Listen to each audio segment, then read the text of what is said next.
Et l'arrivée du chef d'état-major général particulier du chef de l'État. À sa suite, il y aura certainement d'autres généraux qui vont venir donc retrouver les autorités ici au palais de la République. Omar mu di loo xam ni day wane ni rek yëf yi tàmbali na fii ci palais de la République. Absolument Aboubacry di nga gis ñeneen ñu ñëw ndax comme ni ma ko waxee autorités yi nga xam ni ñoom ñoo représenté armée bi ñoom ñooy jiitu président de la République waaye tamit yeneen président d'institution yi wax nga ko léegi chef d'état-major particulier du président de la République moom moo ñëw noonu léegi nag ci programme bi dafa naa kii war a yegsi après moom mooy kii nga xam ni mooy le général de corps d'armée chef d'état-major des armées moom moo war a yegsi wala le grand chancelier dafa naa le grand chancelier dans tous les cas on va l'apercevoir bu yegsee rek kon ñu bàyyi ngeen dund li nga xam ne mooy accueil bi ñu koy réserver donc en principe chef d'État le général grand chancelier moom mooy ñëw bu ci noppee waaw may seignant après je pense que si le SEMGA di ñëw ak ki nga xamante ni moo diriger gendarmerie muy le haut commandant de la gendarmerie nationale donc ñoom ñëpp kon dinañu teew fii ci kanam su ko defee ñu ñëw précédé président de la République ak yeneen chef d'institution yi ndax noonu la cérémonie bi daan demee fii bu njiitu réew mi yegsee nag ñuy soog a tàmbali levée des couleurs bi ci 10 heures lañ ko prévoir maa ngi koy fàttali Aboubacry. Effectivement, donc après l'arrivée du chef d'état-major particulier du chef de l'État, il est attendu l'arrivée du grand chancelier, mais également celle du SEMGA, le chef d'état-major général des forces armées, mais aussi, comme vous l'avez dit, le haut commandant de la gendarmerie nationale, directeur de la justice militaire, en l'occurrence le général Moussa Fall. Mais il y aura également les présidents d'institutions, il y aura également le nouveau Premier ministre Ousmane Sonko, qui fera partie des proches collaborateurs du président Bassirou Diomaye Diakhar Faye, qui sont donc attendus ici au Palais de la République. Oui, Aboubacry ni nga ko waxee rek mu nekk lu am solo kon cérémonie boo xam ni ñu fàttali ko mbokk yi fii lañ koy defee ci Palais de la République muy levée des couleurs loolu nag li ko waral mooy président Bassirou Diomaye Faye def ko fas yéene célébrer 4 avril fête de l'indépendance dans la sobriété moo waral kon ñuy def cérémonie de levée des couleurs bi kon Aboubacry beneen à l'arrivée des officiers généraux. beneen général mooy ñëw noonu. Monsieur le général d'armée de corps d'armée grand chancelier de l'ordre national du Lion. Grand chancelier comme ni ñu ko waxee. Monsieur le général de corps d'armée chef d'état-major des armées. De monsieur le général de corps d'armée haut commandant de la gendarmerie nationale et directeur de la justice militaire. dafa naa ñuy ñëw. Arrivée groupée des officiers généraux.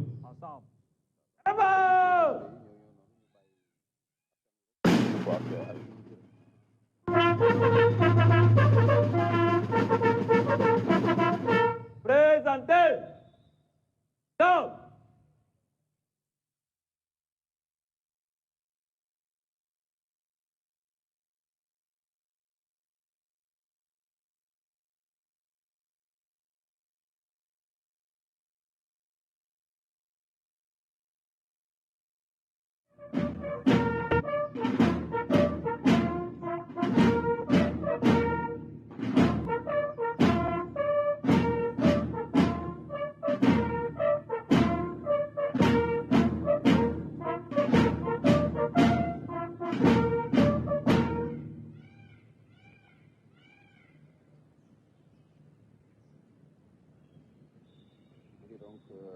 Arrivé ñetti généraux yi, en l'occurrence le général Meysegnan, grand chancelier, mais aussi le SEMGA et le haut commandant de la gendarmerie nationale, directeur de la justice militaire.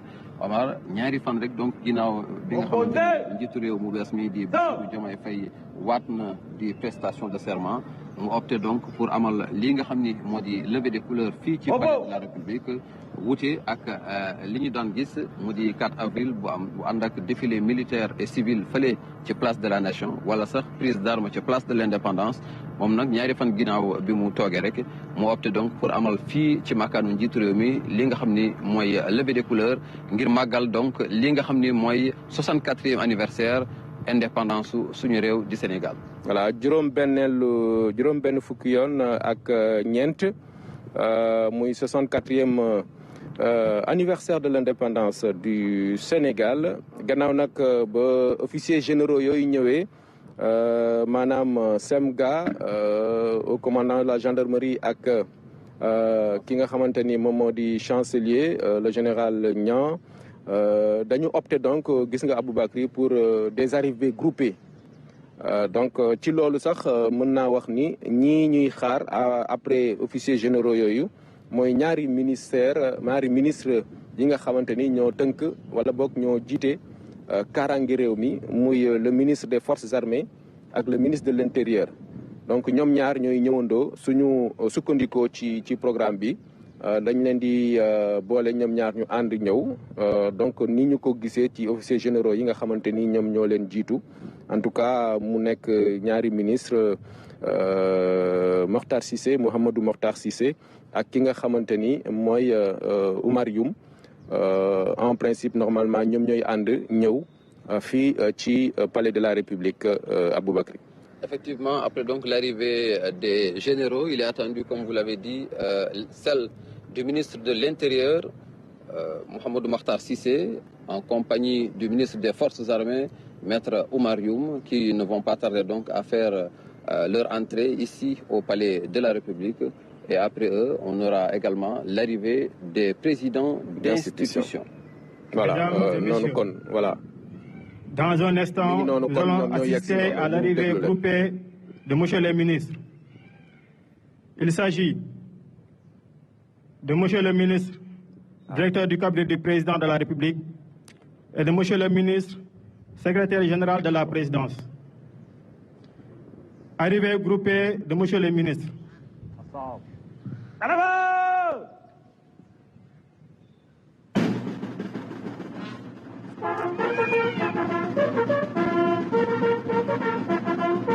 Présentez. Stop.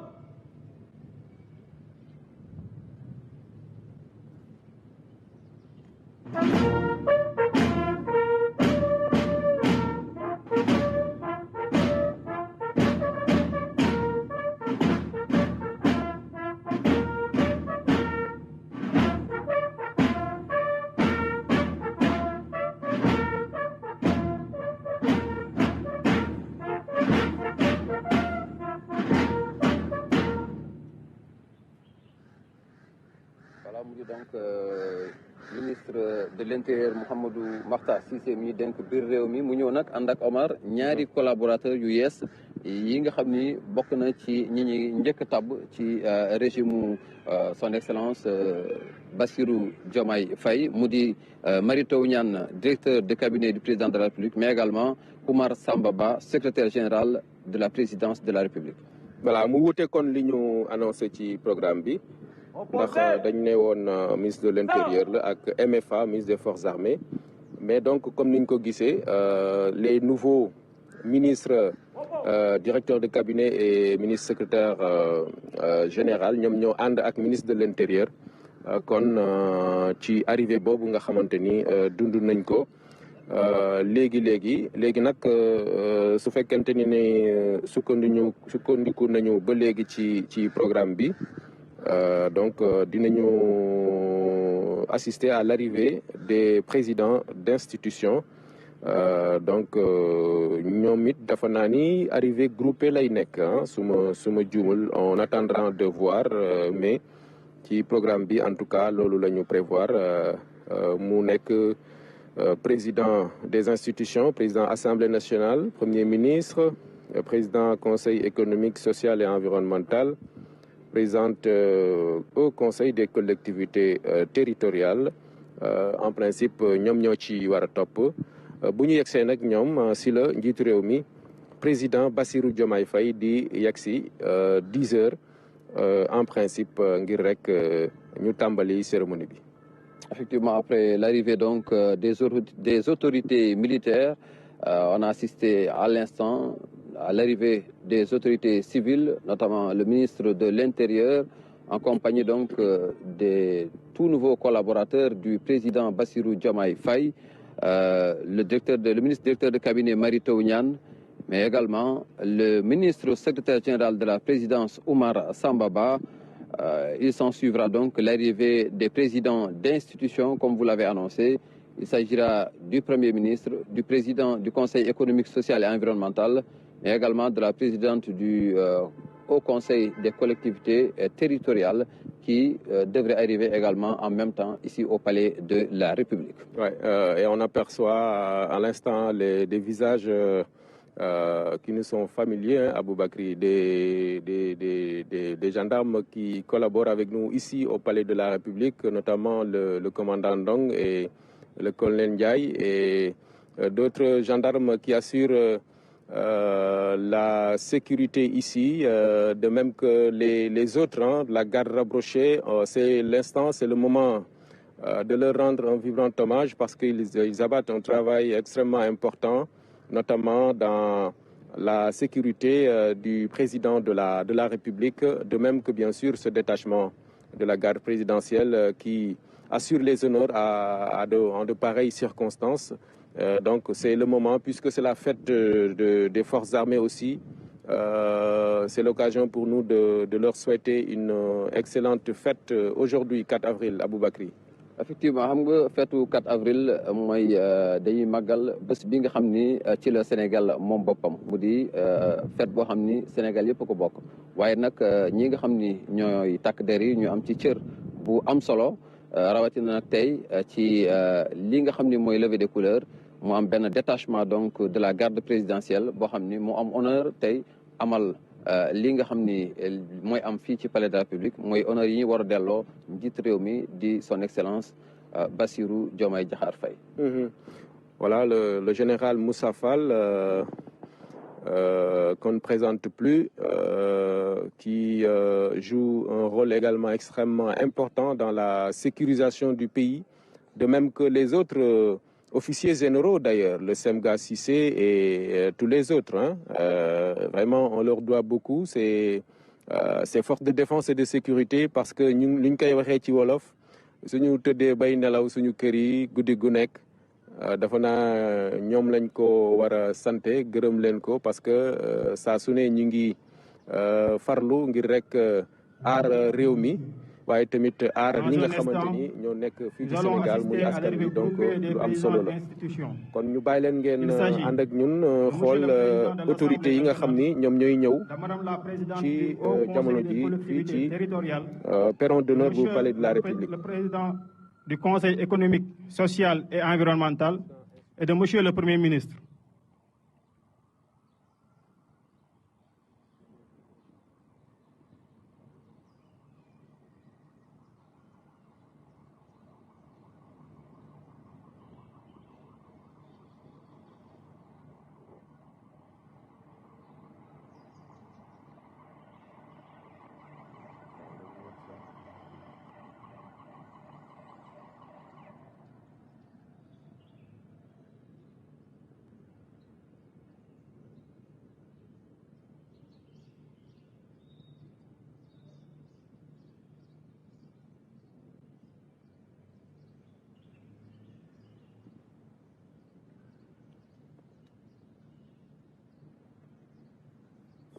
ki nga xam ni mooy maître de cérémonie bi mu ngi doon donc annoncé arrivée premier ministre mu war a ànd ak présidente conseil au conseil des collectivités territoriales ak ki nga xam ni mooy président conseil économique social et environnemental. Voilà muy institution yi nga xam ni ñoom ñoo ngànk réew mi ginnaaw président de la république nga xam ni moom moo jiitu ci institution yooyu la. kon ñeneen ñi topp ci moom muy président assemblée nationale ak conseil des collectivités territoriales président conseil économique social et environnemental ñooñu kon di institution yu am solo maître de cérémonie bi annoncé na dafa na premier ministre ak président conseil économique social et environnemental donc su fekkee jàppandi na dafa naa dinañ leen gis ñu yegsi fii ci palais de la République balaa président de la République Bassirou Diomaye Faye di yegsi ndax noonu lañ ko tëralee ci doxalinu cérémonie bi muy lu am solo Aboubacry ñi ngi doon waxtaan ci rôle bu am solo bi nga xam ni force de défense et de sécurité yi ñu ngi koy joué ci suñu réew muy loo xam ni baax na ñu koy fàttali waaye tamit di leen ci sant di leen gërëm ci seen taxawaay.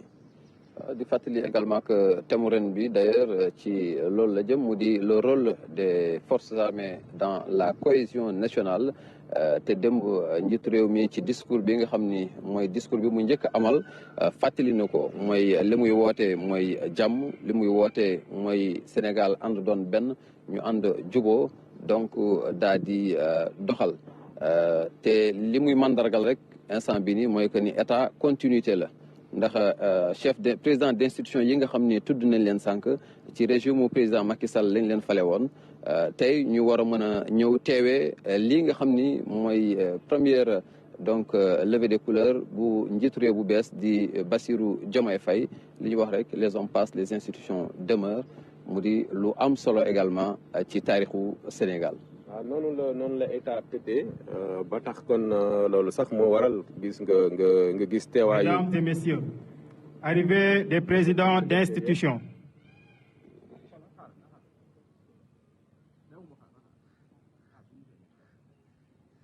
mu doon annoncé sànq léegi la ñuy doog a di yegsi. voilà muy premier ministre di. président conseil économique social et environnemental waaye président assemblée nationale.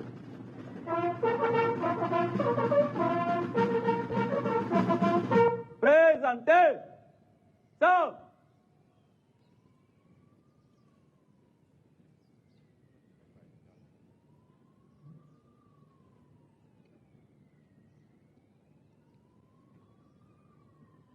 Voilà. Monsieur Amadou Mame Diop.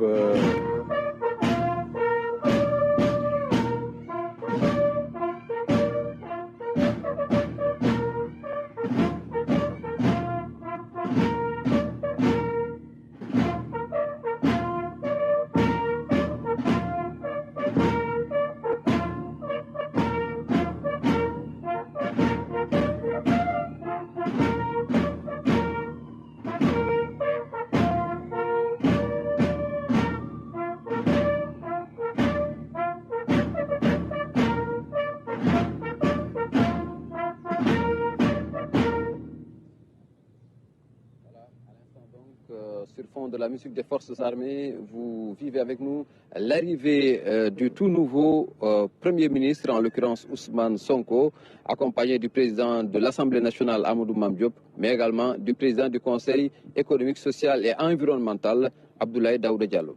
Voilà, ils seront complétés par la présidente du Haut Conseil des collectivités territoriales, Madame Aminata Mbengue Ndiaye, vous l'apercevez. Elle est passée de l'autre côté, donc pour dans un instant, en place, nous allons assister aux côtés des autres institutions. Revue de son Excellence, Monsieur Bassirou Diomaye Diakhar Faye, président de la République.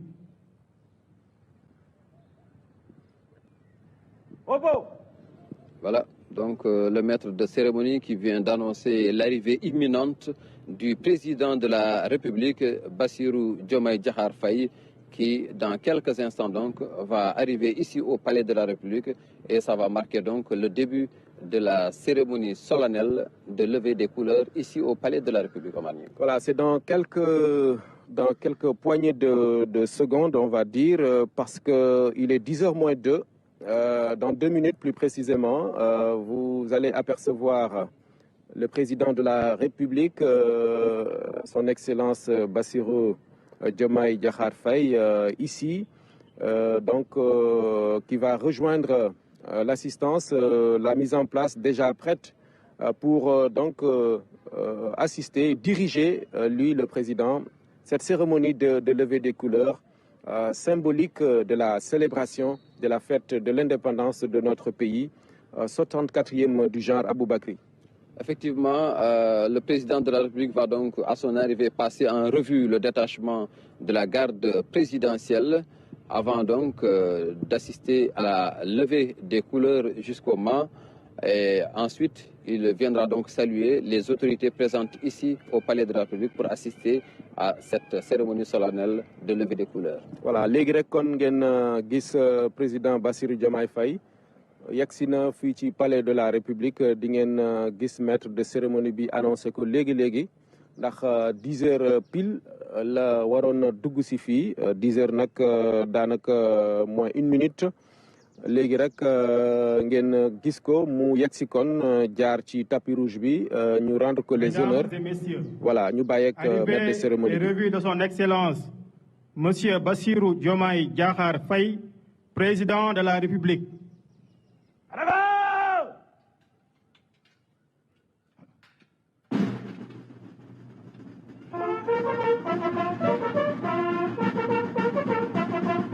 Présentez.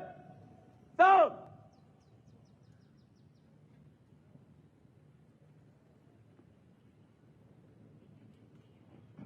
Voilà, le chef de l'État habillé en tenue traditionnelle, une tenue assez symbolique hein, parce que c'est la fête de l'indépendance. Hein.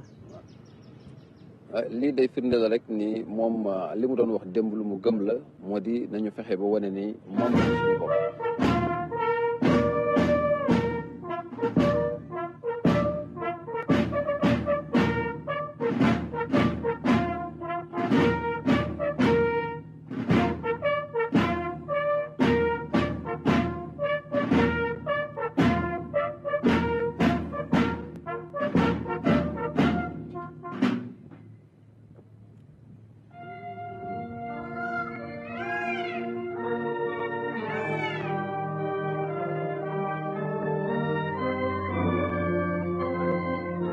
Excellence, Monsieur le Président de la République, les honneurs vous sont rendus par un détachement de l'escadron spécial de la garde présidentielle commandé par le lieutenant John Michel Ndiaye. À vos ordres, Monsieur le Président de la République.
Opposé.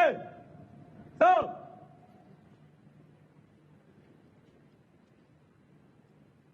Oppo. Canada. Moment bu solennel ñu yëkkati drapeau.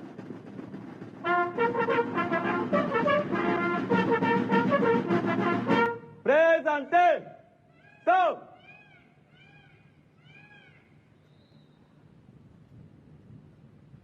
Attention pour les couleurs. Envoyez.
lii nag di bàkku suñu réew di hymne national di wane ne rek ni jëf yi dafa mel ni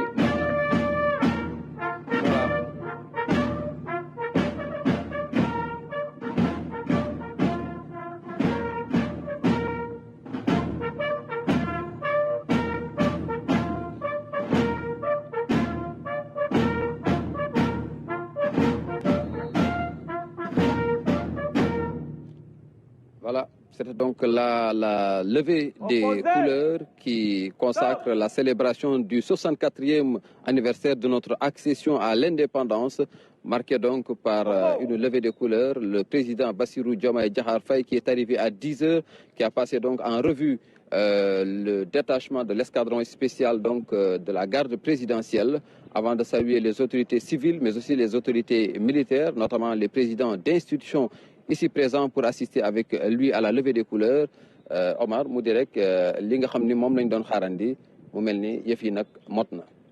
voilà cérémonie bi kon mi ngi noonu Aboubacry ni nga ko waxee rek gannaaw ba mu yegsee fii ci palais de la République moom président Bassirou Diomaye Faye fekk fi autorité yi nga xam ni ñoo jiite l'armée bi waaye tamit autorité yi jiite institution bi ñoom ñëpp ñu ànd kon ñu defal ko revue des troupes.